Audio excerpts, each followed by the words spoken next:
All right, we're going to put this together and we're going to try this one more time.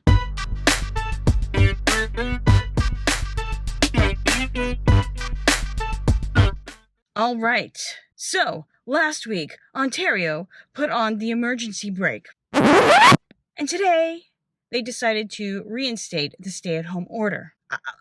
I don't know, but not before putting the hospitality and personal care industries on notice that they would be reopening in a modified gray zone state, because nothing says urgency like the color gray.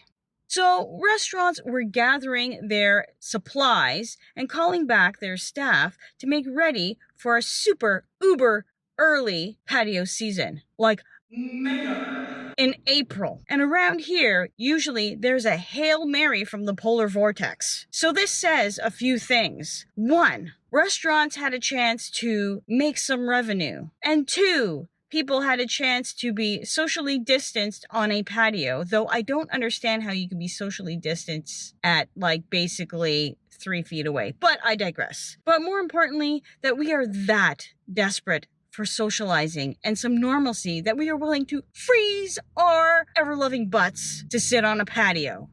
Right? So the restaurants are ordering their food and getting their supplies ready, only to be cut off at the knees again. And that's not only a lost revenue for sales, but that's a lost revenue in the way of rotting food and spoiled drinks. Antler, a restaurant that was made famous or somewhat popular for their standoff against a self-righteous and equally obnoxious vegan anti-hero. Antler sent Premier Dougie Fresh an invoice for the 2 kegs of beer that are now spoiling, and that's a sin. They sent Dougie Doug over there a formal invoice of $430 some odd, and I will put the link to this story down below. And all I have to say to the owner of Antler, sir, I like the cut of your jib.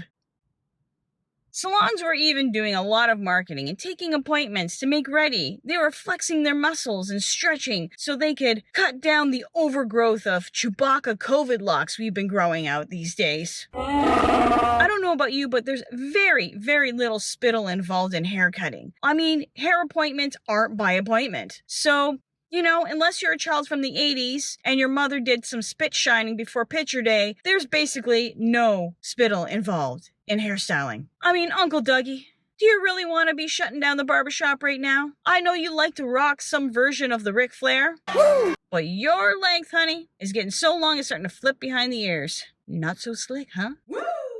And what about your dear friend John Tory? Have you seen his luscious locks? People will have to observe the evolution of my hair, such as it is, for another 4 weeks. They're growing out long and thick. He will soon be on the cover of a romance novel.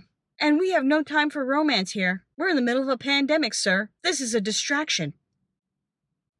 But, alas, we are going to keep the kids in school and not put the teachers in the front of the line for the vaccination strategy. Make it make sense. Now, we might reform this at some point, but it looks like the teachers are taking matters in their own hands and shutting down, regardless of what you want, and good on them. And did you see the lineups around the malls last weekend? I did not go in the malls, I would never dare, but it looks very people-y out there. I even saw a picture of an IKEA with a long line that looked like a lineup in front of a dance club circa 1998 on Richmond Street. Not that I would know anything about that. I suddenly have deja vu of a horrible night involving Mike's Hard Lemonade. Well, one thing I can say about that lineup to the IKEA, they do sell beer nowadays. It's true. All this to say that I am no mechanic by any means, but what I do know about an emergency brake is that there's no use in having a brake when you're already in park. And there's also not much room for an emergency brake when you've already run the red light. Head-on collision, anyone?